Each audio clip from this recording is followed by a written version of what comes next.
Hello coin collectors out there, welcome back to the Big D Coins channel. Hopefully you're having a great day. In today's video, my original thought for the video was to make a video about these two coins up at the top right here, which are the 1968 United States half dollar, and compare that to a 1968 Canadian half dollar or 50-cent coin. But then I realized there were a couple other countries that use the dollar as well, so I figured I might as well incorporate those into the video as they have 50-cent coins. So on the left we have New Zealand, and then on the right is Australia. We'll spend most of the time talking about these two in the back right here, as those are going to be the primary focus of the video, but I figured I'd like to share with you those other 50-cent coins, as those are going to be a little bit harder for you to come across if you live here in the United States like most of my viewers do. Now, before we get into this, I want to give a special shout out to one of my subscribers, Cousin Evil 1. He left a comment and he said he'd be interested in exchanging Canadian coins for presidential dollars with me. So I figured that would be an awesome, fun thing to do. So he's going to send me some coins. I'm going to send him some back. If you want to join in on this, if you want to exchange coins with me, my P.O. box is in the About tab of my channel. So if you send me some coins, just let me know what you're interested in receiving back, and I'll try and send something back of equal value. So feel free to get the coin exchange going. I'm happy to share with you some extra coins that I have. Maybe you can share some of your local or rare or extra coins that you have laying around that you might want to even see on some of these videos. So let's get back into the details of these coins. So the 1968 Kennedy half dollar is special because it was made from 1965 until 1970. So that's in the window of time when the half dollars in the United States were 40% silver. Now, the other coins that we're going to talk about today are mostly a nickel or a nickel-clad, bronze or combination of those kind of metals that are worth a significantly less than the silver. So the 1968 Kennedy half dollar is going to be the most valuable out of these four coins that we talk about today. Its melt value is worth $2.55 alone, just based on the fact that it's 40% silver and weighs 11.5 grams. Now, as far as the mintages go for the 1968, the one I've got right here is the 1968 Denver Mint. There are 246,951,930 of these Kennedy half dollars made with the Denver Mint. My theory, which I haven't actually checked yet, is that United States will probably have the highest mintage for these half dollars, just based on the fact that they have the highest population, and then it probably will go in descending order from largest population to kind of smallest as far as the mintages goes. As far as the image that you see on the obverse, just an image of JFK profile facing the left. When we flip it over, it gets a little bit more exciting.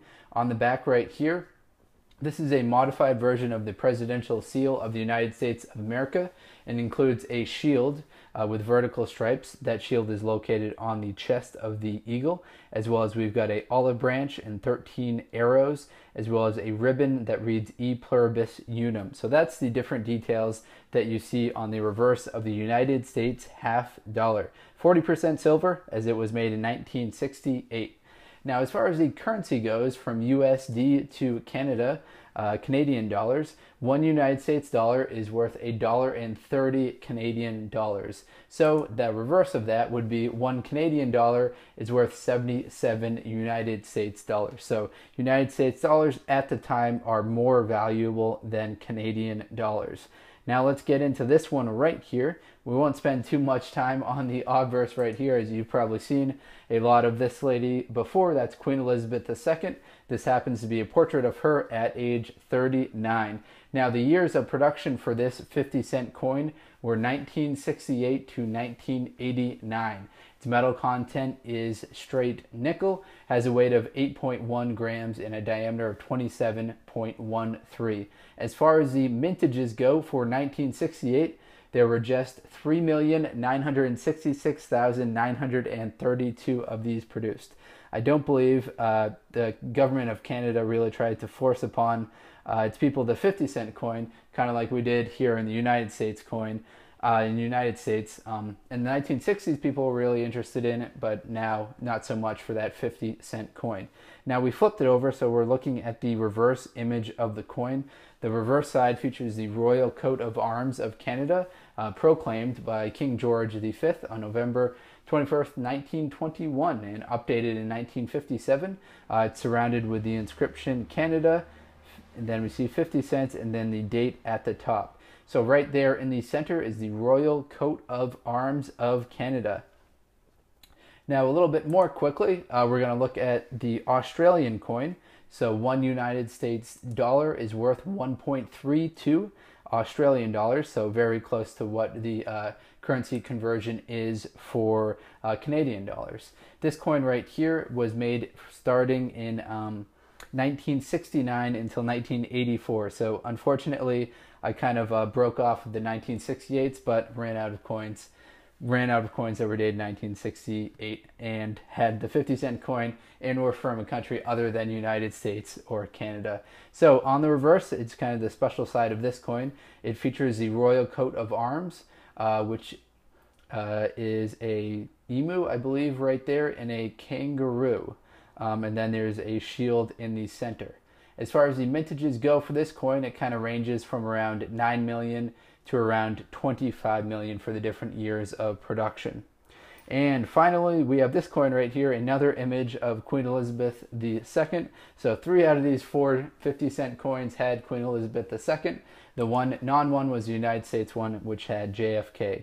Now, one United States dollar is worth 1.42 New Zealand dollars, so very similar to both the Canadian and the Australian currency conversion.